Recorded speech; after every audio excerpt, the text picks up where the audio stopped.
Okay, I'm going to do something a little bit different today. I'm not going to decant a bottle of wine or make a cocktail that was mentioned in Counterclockwise. Actually, I'm going to talk about what kicked it off from the very beginning, and that's U-166. And the reason I want to do that is because I've received a lot of text and emails about that from readers and friends. People want to know, was it real? Where is it now? What's the historical context? So yes, U-166 is a real U-boat. It actually was in the Gulf of Mexico during World War II, the summer of 1942, and it was sunk there. It now lies 50 miles south of New Orleans. And it was commanded by a gentleman whose name was Hans Gunther Kuhlmann. Now, it's kind of a mouthful. But Kuhlmann was about 28 years old. He was very young. He was what was referred to as a Oberleutnant. And what that is sort of a supreme lieutenant. That was about as high as you could get as a lieutenant before you went on to the next highest rank. But Kuhlmann was, again, as I said, very young. He had just been married not too long, and he'd left his wife to take command of U-166. Now, this was actually Kuhlmann's third U-boat command. He had commanded U-7 when he was a very young man. It was a training submarine. And then he next commanded U-580. And for various reasons, that sunk out from under him, but they weren't to his fault. And then he was assigned U-166. Now, U-166 is a Type 9C U-boat. Now, what does that mean? That means it was a good-sized U-boat meant to cross the Atlantic and have extended operations in the open ocean. Versus this submarine, which is actually a Type 7B submarine. And this is actually U-47, which in its own right is famous. But for different reasons, and we don't have to go into that. But I have this here to give you a sense of what these submarines were like. U-boats, let's talk about what that means. Means underwater boat. That's really what it was. Now the German, I'm not going to speak the German, but essentially the translation was underwater boat or undersea boat, and that's how they got the nickname U-boat.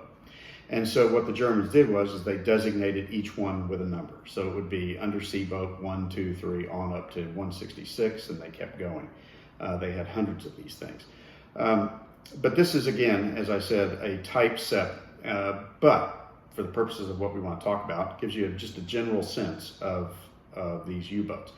The business end is the bow, which is where there are 4 torpedo tubes. There is 1 torpedo tube aft. But that's mainly for defense or if they're running and they need a boogie.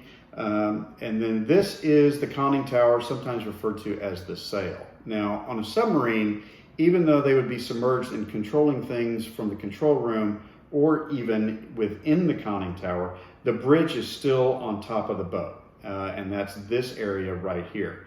Now, it's mentioned in Counterclockwise that a seaman jumps up out of the hatch onto the conning tower and into the winter garden. That is this area right here. It's just aft of the main bridge. Why it's called winter garden, I really don't know. But on a Type 9, you would have a 20 millimeter gun there in addition to the gun here and then the cannon right here. The captain's cabin would have been located right behind the control room. And the reason for that is the captain needed to be able to respond to emergency situations or urgent issues and not have to go climbing through the bowels of the ship to get to the control room. So he needed to be immediately accessible, and his cabin would have been right about here. This shows a very large control room, which is not reality whatsoever, but this cutaway, it was educative for its time. U-boats were also powered by internal combustion engines, just like any other ship of its day.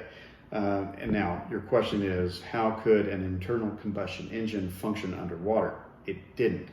The internal combustion engines would only function when U-boats were running on the surface and most often at night because they wanted to conceal their presence.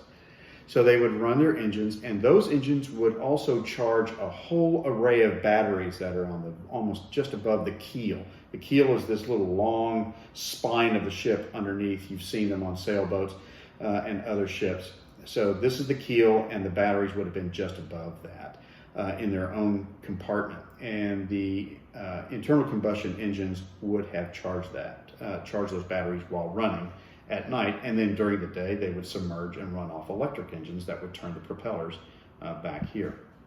So the Type 9s were a little bit bigger than this, but they looked a lot like that, and Kuhlman would have sailed sometime in March or April and started to make his way out to the Atlantic, and then eventually by June he got to the Gulf of Mexico and off the coast of Louisiana. We know that for sure.